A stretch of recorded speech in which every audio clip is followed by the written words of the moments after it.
Diba, pare? Saktong-sakto, diba? Napakasikip niyan.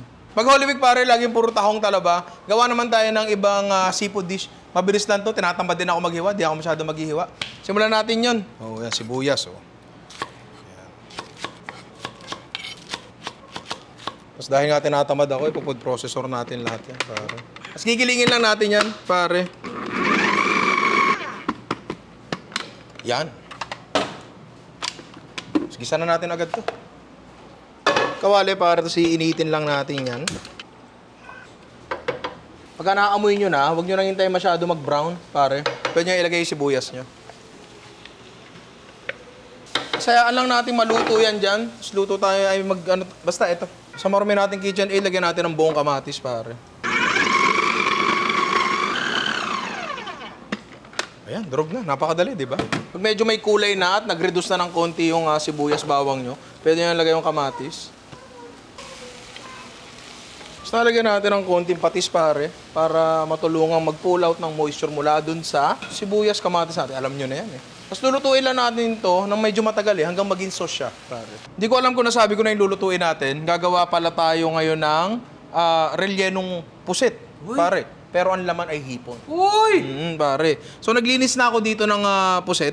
Ayan. Yung iba, ang ginagawa, chinachap-chap at sinasama sa palaman. Pero ako hindi. Alam mo bakit? Bakit? Papakalamaris ko to, pare, bukas. Yan yung ulam ko. Ito yung palaman natin, pare. Sandamukal na hipon. Local na hipon to na nabili ko na ng frozen na nakabalat na. Naalala nyo yung episode natin sa Cordon Bleu kung saan pinalapot natin yung, pinalagkit natin yung karne ng manok. Ganon din yung gagawin natin dito. Kasi yung hipon, kapag pinood processor natin, ang lagkit niyan, tol. Nalagay tayo ng konting asin. Sa timpla, kayo na bahala, pare. Basta ito, smoked paprika, tsaka paminta, pare. Tapos lalagyan lang din natin ng konti lang naman na cornstarch, pare.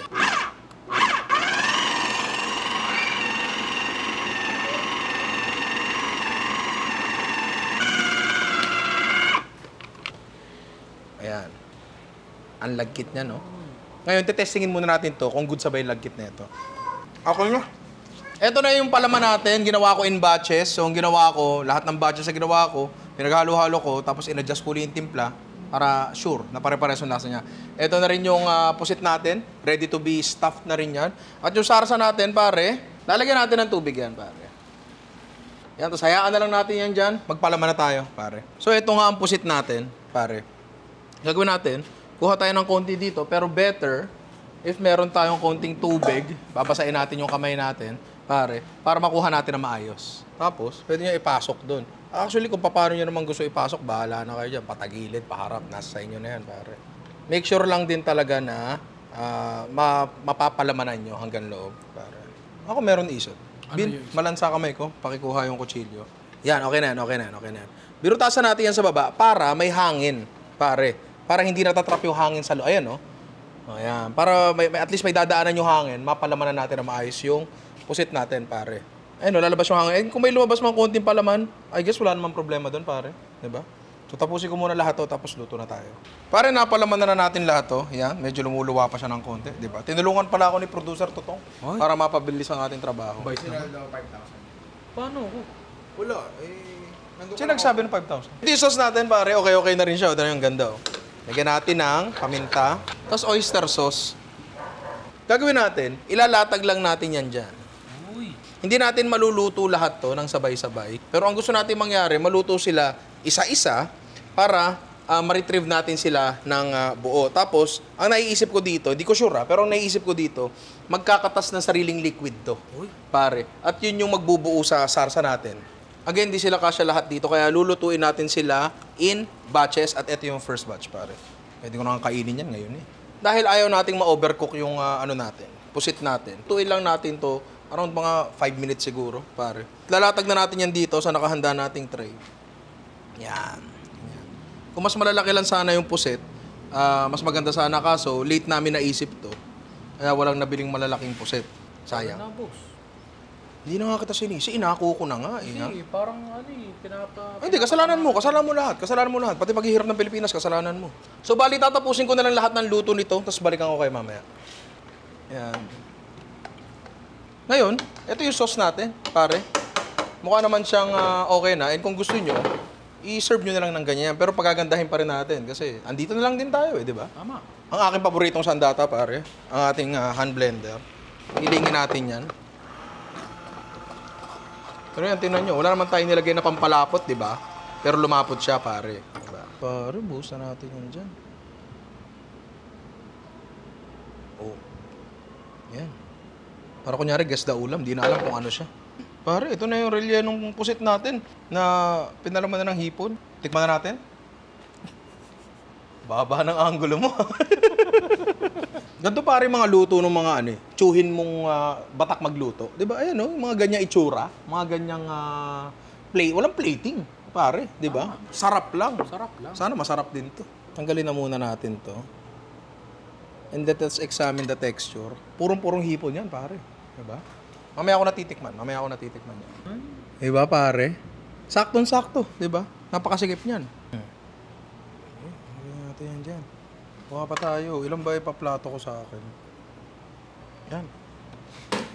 Yan. Hindi ko lalagay sa relleno. Dito ko lalagay sa kanin, pare. Diba? Sarap. Yan. Pare. Sige, lagay tayo konti sa relleno.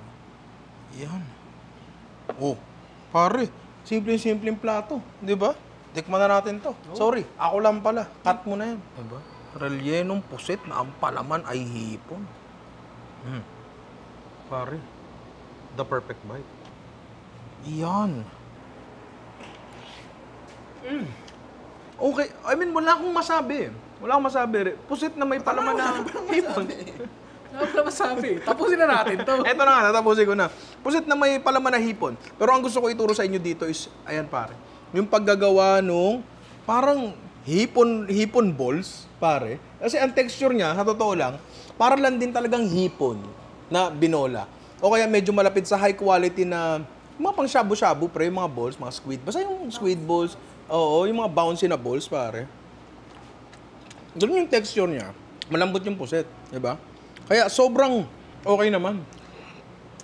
So itong ginawa natin, parang typical na, well, hindi siya typical talaga na rellenong puset, pare. Giniling natin, pinalaman natin. Itong technique na to, natutunan ko to sa sa executive chef ko nung nasa hotel pa ako. Shoutout sa'yo, Chef Christine. Nilagay niya to sa loob ng Shanghai. Tapos nagulat ako. Alam mo yun, ang bouncy nung laman ng Shanghai, pare. Tapos, hindi ko nalaman kung ano yung ginagawa niya. Pero nakita ko lang, meron siyang hipon, meron siyang nilagay na cornstarch, tapos meron siyang nilagay na itlog. Hindi na ako naglagay ng itlog dito. Pero, alam mo yun, gumana siya. Ang dami patuloy application na pwede nito.